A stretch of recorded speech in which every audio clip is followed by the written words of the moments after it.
నమస్తే రైతు సోదరులందరికీ నమస్కారం అండి. మీరు చూస్తున్నారు అర్జున్ వ్లాగ్స్ అని యూట్యూబ్ ఛానల్. ఈరోజు మనం చూసుకోవచ్చు 11వ తారీఖు 7వ నెల 2026వ సంవత్సరం తుంగభద్ర జలాశయంలో నీటి నిల్వ ఎంత ఉంది, అయిన తర్వాత ఇప్పుడు మనకు ఇన్ఫ్లో ఎంత వచ్చింది అనేది మాట్లాడుకుందాం. పూర్తిగా మనం చూసుకున్నట్లయితే ఇన్ఫ్లో వచ్చేసి వస్తున్న నీళ్ళు అనమాట, అంటే తుంగ నుంచి నీళ్ళు వస్తున్నాయి. తుంగభద్ర నది మనకు టోటల్గా రెండు నదులు తుంగ భద్ర. తుంగ నిండింది, ఇప్పుడు తుంగకి ఇన్ఫ్లో అయితే తగ్గిపోయింది. ఎందుకంటే పైన ఎగునున్న పశ్చిమ కనులలో వర్షాలు అయితే తగ్గినాయి అనమాట. అంటే శివమొగ్గ, బ్యాడ్గి, హావేరి తదితర ప్రాంతాలు అంటే మనం చూసుకోవచ్చు. పైనుంచి అప్డేట్ అయితే ఫుల్గా అయితే ఉందన్నమాట. అంటే ఇప్పుడు చూసుకోవచ్చు ఇన్ఫ్లో తగ్గిందని చెప్తున్నారు. అంటే పైన ఇక్కడికి వచ్చేపాటికి మళ్ళీ భద్రాకి ఇన్ఫ్లో అయితే నిన్నటి వదిలిన నీరు ఈరోజు నదికి వచ్చి చేరింది. మొత్తంగా చూసుకున్నట్లయితే ప్రస్తుత నిల్వ వచ్చేసి 20 టీఎంసీల 573 క్యూసెక్స్. నిన్నటి కంటే 3.4 టీఎంసీ అయితే పెరిగింది. అంటే 3.5 టీఎంసీలు నీళ్ళు అయితే వచ్చి చేరాయన్నమాట. మొత్తంగా 20 టీఎంసీలు అయితే దాటింది. డెడ్ స్టోరేజ్ని అయితే దాటిపోయిందని చెప్పుకోవచ్చు. ఎందుకంటే చాలా మటుకు 20 టీఎంసీలు లేకపోతే తాగునీటికి ఇబ్బంది అనమాట. వచ్చేసి కాలువలకి అయితే వదులుతున్న నీళ్ళు చూసుకున్నట్లయితే ఎల్బిఎల్ఎల్సికి అంటే లెఫ్ట్ బ్యాంక్ లో లెవెల్ కెనాల్కి అయితే ఉరవకొండ వైపు నీళ్లు కొద్దిగా తాగునీటి అవసరాల కోసం 429 క్యూసెక్లు అయితే వదలడం జరిగింది. అయిన తర్వాత ఆర్బిహెచ్ఎల్సి అంటే రైట్ బ్యాంక్ లెవెల్ కెనాల్ నీళ్ళు అంటే ఇక్కడికైతే వదలలేరు.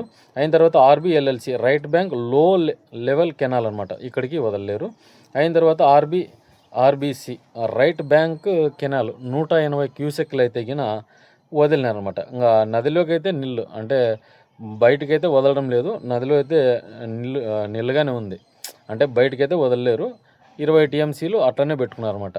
20 టీఎంసీలు అట్లనే పెట్టుకొని మిగతావి అంటే పైన వచ్చిన నీళ్ళని కొద్దిగా ఆ తాగునీటి అవసరాలకైతే వాడుకుంటున్నారన్నమాట. నిన్నటితో పోలిస్తే నిన్న 44,315 క్యూసెక్లు అయితే ఉండింది. ఈ రోజుకి 39,249 క్యూసెక్లు మాత్రమే మనకి ఇన్ఫ్లో వచ్చిందనమాట. అంటే మొత్తంగా చూసుకున్నట్లయితే 42 అంటే 429 క్యూసెక్స్ అయితే మనకి ఇన్ఫ్లో తగ్గిందని చెప్పుకోవచ్చు. ముఖ్యంగా చూసుకున్నట్లయితే ఒక 429 క్యూసెక్లు అయితే ఉరవకొండ అనంతపురం కాలువలకైతే కొద్దిగా తాగునీటి అవసరాలకైతే వదులుతున్నారు. ఇంకా రావాలన్నమాట. మనకి ఇన్ఫ్లో పెరిగితే పర్లేదు.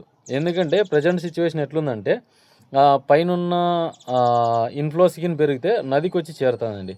మళ్ళీ ఇప్పుడు ఇది వదులుతున్నారు కదండి, మళ్ళీ మిరప విత్తనాలు వేసుకోవడం అటువంటి భయంకరమైన పనులు చేసుకోవద్దండి. ఎందుకంటే భయంకరం ఎందుకన్నా అంటే మనకి ఇంకా ఇన్ఫ్లో పెరిగితే వస్తాయన్నమాట. ఇవి సాగునీటి అవసరాలకు అంటే సాగునీటి కాదండి, సాగునీటి అవసరాలు కాదు, తాగునీటి అవసరాలకే మనకు వదులుతున్నారు.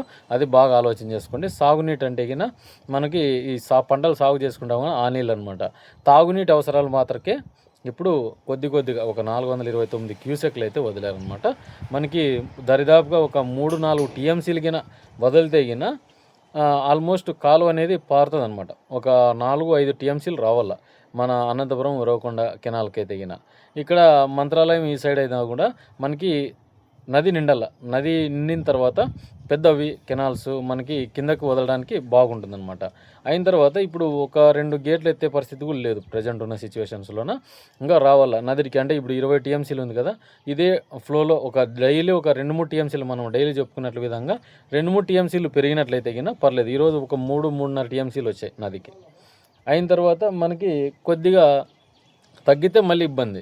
ఎందుకంటే పైనున్న ఎగునున్న వర్షాలు పడాలని కోరుకుందాం అందరికీ. ఎందుకంటే చాలా మటుకు ఇప్పుడు డ్రై క్లైమేట్, వర్షాలు తక్కువ ఉన్నాయన్నమాట. మైసూర్ ఆ ఏరియా కూడా తగ్గింది. మనకు డైలీ తుంపర్లు పడుతున్నాయి కానీ పెద్ద వర్షాలు అయితే లేవు ఆశించిన స్థాయిలో. మహారాష్ట్రలో కూడా కాస్త వర్షాలు అయితే తగ్గాయన్నమాట. ఆ ఎఫెక్ట్ ఇక్కడికి పడుతుందన్నమాట. ఎందుకంటే అక్కడ పెద్ద వర్షాలు పడినా ఒక మోస్తరు నుంచి భారీ వర్షాలు కురిసే అవకాశం ఉండిందనమాట మొన్న. ఇప్పుడు డ్రై క్లైమేట్ అయింది. మళ్ళీ ఈ వారం లోపల ఏమైనా ఋతుపవనాలు లేకుంటే అల్పపీడనం ఏర్పడి ఏమైనా వర్షాలు కురిస్తే భారీ వర్షాలు మళ్ళీ ఇన్ఫ్లో స్టార్ట్ అయ్యి ఇప్పుడు అనుకున్నంత విధంగా కాకపోయినా ఒక మాదిరి వచ్చినా కూడా డైలీ ఒక 2 టీఎంసీలు చేరినా కూడా ఒక 10 రోజులకు ఒక 20 టీఎంసీలు అయితే చేరే అవకాశం అయితే వస్తుందన్నమాట. ఇప్పుడు ప్రజెంట్ ఉన్న సిచ్యువేషన్లో మీరు విత్తనాలు వేసుకోవడం ఆ పనులు అయితే చేయకండి రైతన్నలారా.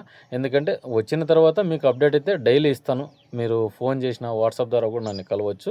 ఎందుకంటే డైలీ మార్నింగ్ 8 లోపల మీకు మా తుంగభద్ర జలాశయం గురించి ఇవ్వడం జరుగుతుంది. శ్రీశైలం ఇంకా అప్డేట్ రాలేదు. శ్రీశైలం అప్డేట్ వస్తేనే మీకు ఖచ్చితంగా తెలుపుతానండి.